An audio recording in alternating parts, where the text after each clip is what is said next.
ئێمە یەکەم داوای دۆلار لە ئەڵڵا ناکەین، ئێمە فەقیری ئەو ڕۆژەین کە ئەمان خەنە ناو ئەلحەدەکەەوە کەسمان لەگەڵ نایە. ئێمە فەقیری ئەو ڕۆژەین پێشەوەی فەقیری جیرفان و دنیا بین. فەقیری ئەو تاوانانەنی کەوەها تاوان ژەنگ و ژاری تاوان دڵمانی خواردووە. خۆشەویستان، ئێمە بۆ ئەوە دێین بۆ عەمرە، ئێمە بۆ خۆبادان ناین. بۆیە ئەم عومرە و حەجە وەکو پێغەمبەر صلی الله عليه وسلم ئەفەرمێ لەزەت بکەن لە بینینی کەعبە. ڕۆژێک دێ کەعبە نامێنێ، ڕۆژێک دێ ئەو گۆڕە مبارەکەی پێغەمبەر صلی الله عليه وسلم ئەو بینانە ڕوخێن کەس بە دەوریان نایە. جا تەمەناکەم ئێمە ئەوە نەبینین و ئینشاءالله ئێمە لەوانەش نابینین. تۆی کردووە بۆ مەکە و مەدینە، یەک نوێژێک لە مەکە بە 100,000 نوێژە. یعنی ئەگەر جەنابەت یەک ڕۆژێک لە حەرەمی مەکی 5 فەرز نوێژەکانت بکەی 280 ساڵ نوێژی جەماعەتت بۆ نووسێ لە وڵاتی خۆمان. ئەمەش ڕێز و شکۆیەکە ئەڵڵا بەخشیوێتی بە مەکە. بە قسەی هەنێ خەڵک وەڵا عەمرە مەکە مەڕۆ بۆ حەج پارەکەی بدەرە فەقیر، فەقیر ئیلا یەومی الدین هەر بەردەوامە بێت، نەخۆش ئیلا یەومی الدین هەر بەردەوامە بێت، ئاوارە ئیلا یەومی الدین هەر بەردەوامە بێت، زاڵم و ستەمکارەکان هەر بەردەوامە بن. خی پەروەردگار ئەم دنیای تاقی کردێتەوە. بەڵام عیبەیە لە دەمی ئێمەی مسلمانەوە خەڵکی سەرکەینەوە لەوەی کە بڕوە خۆی لە گوناح پاکاتەوە. بە نەسی فەرمودا ئەفەرمێ تابعوا بین الحج والعمرة. ئێوە حەج و عەمرە بکەن. بۆچی؟ فإنهما ينفيان الفقر والذنوب.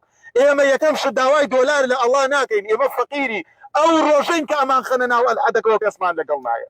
ئێمە فەقیری ئەو ڕۆژەین پێشەوەی فەقیری جیرفان و دنیا بین. فەقیری ئەو تاوانانەنی کەوەها تاوان ژەنگ و ژاری تاوان دڵمانی خواردووە. خۆشەویستان، ئێمە بۆ ئەوە دێین بۆ عەمرە، ئێمە بۆ خۆبادان ناین. بۆیە ئەم عومرە و حەجە وەکو پێغەمبەر صلی الله عليه وسلم ئەفەرمێ لەزەت بکەن لە بینینی کەعبە. ڕۆژێک دێ کەعبە نامێنێ، ڕۆژێک دێ ئەو گۆڕە مبارەکەی پێغەمبەر صلی الله عليه وسلم ئەو بینانە ڕوخێن کەس بە دەوریان نایە. جا تەمەناکەم ئێمە ئەوە نەبینین و ئینشاءالله ئێمە لەوانش نابینە و ڕۆژە ببینین. بۆیە خۆشەویستان سوپاسی خوا بکەن لەسەری ساڵە خەڵکی بە پارە بەشداریەکە لە کڕینی جەهەنم، ئێوە بە پارە بەهەشتەکڕن. ئەمە زۆر نیعمەتێکە. الأيام بيننا إحرامكي إيوة، حجابكي إيوة، لتككي إيوة، نوجه شرعيكاني إيوة، لبيك اللهم لبيك إيوة. دو روجي تر لقيامتها در أكوية.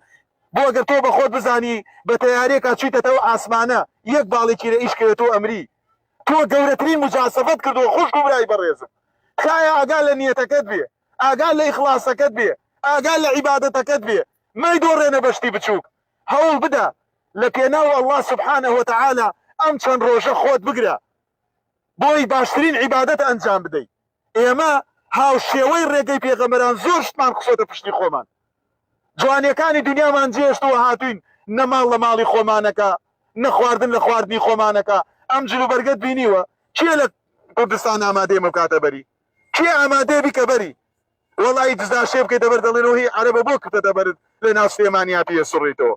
بەڵام تۆ ئەم شتانت هەموو خستە پشتگوێی خۆت، هاتوویتە دوو پارچە خامت لە خۆت داوە وەکو ڕێزێکیش بۆ خوشکان و ئافرەتان کە پۆشاکی شەرعی خۆیان لە بەریانایە.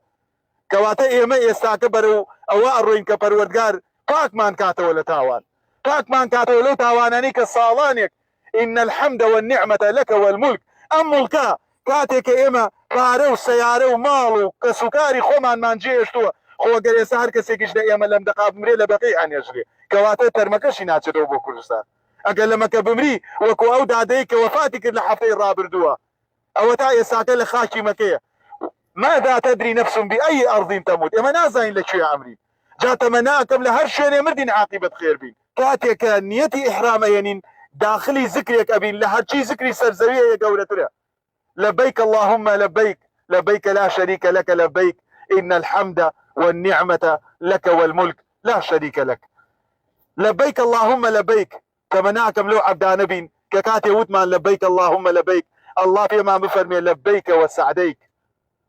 يا مكاتي كألين لبيك اللهم لبيك يعني پروردگار تو بيتك إبراهيم كقدام زران بإبراهيم وبإسماعيل كبيانة وأذن في الناس ئەوەتا ئێمە وەڵامی تۆمان داوەتەوە.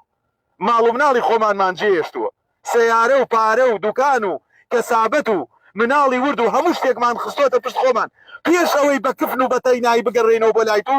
ئێستا بە زندوێتی بەرەو ڕووی تو دێین. لبیک اللهم لبیک لبیک لا شەریکە لەکە لەبیک. ئێمە هاوڵمان بۆ تۆ بڕیار نەداوە، شوێنی هیچ پرۆگرام و بەرنامەیەک نەکەوتوین، داوا لە هیچ کەسێک ناکەین، لە غەیری ذاتی پاکی تۆ لە کەس ناترسین، لا شەریکە لەکە لەبەیک. ئێمە داوا لێکەین لێمان خۆش بە. ئین الحەمدە، کۆی سوپاسەکان دایمە سوپاسی پەروەردگار کە. داواکەم لە پەروەردگار ئەم عیبادەتەمان لێ وەرگرێت. داواتم لە پەروەردگار ڕەنگی سپی، بەرگی سپی، کفنی سپی کە کردومانەتە بەرمان لێمان وەرگرێ یا ئەڵڵا. داواکەین لە ئەڵڵا سوبحانەه وتەعالە عاقبەت خێرمان کە، بێحورمەتی سەرەمەرگمان نەکە. داواکەین لە پەروەردگار هەر موسڵمانێک، هەر کەسێک نەخۆشە، هەر کەسێک قەرزارە، هەر کەسێک ئێمەی ڕاست پاردووە لە خزم و کەسوکار، یا ئەڵڵا شیفای نەخۆشی موسڵمانان بدەیت، شیفای نەخۆشەکانی ئێمە بدەیت، قەرزارەکانمان بۆ ئاسانکەی، بەزەیت بەوانەیە بێنەوە کەوەها لە زیندانەکانان، کەوەها دوورن لە ماڵ و مناڵی خۆیان، بەزەیت بە خوشک و براکانمان نابێتەوە لە خاکی پیرۆز کەوەها بە ناحەق ئەکوژرێن. یا ئەڵڵا بەزەیتیان نابێتەوە، یا ئەڵڵا بۆ خۆت سەریان خەی بەسەر دوژمنەکانی خۆتە، بەسەر دوژمنەکانی ئەوان و ئێمەیە یا ڕەب العالەمین.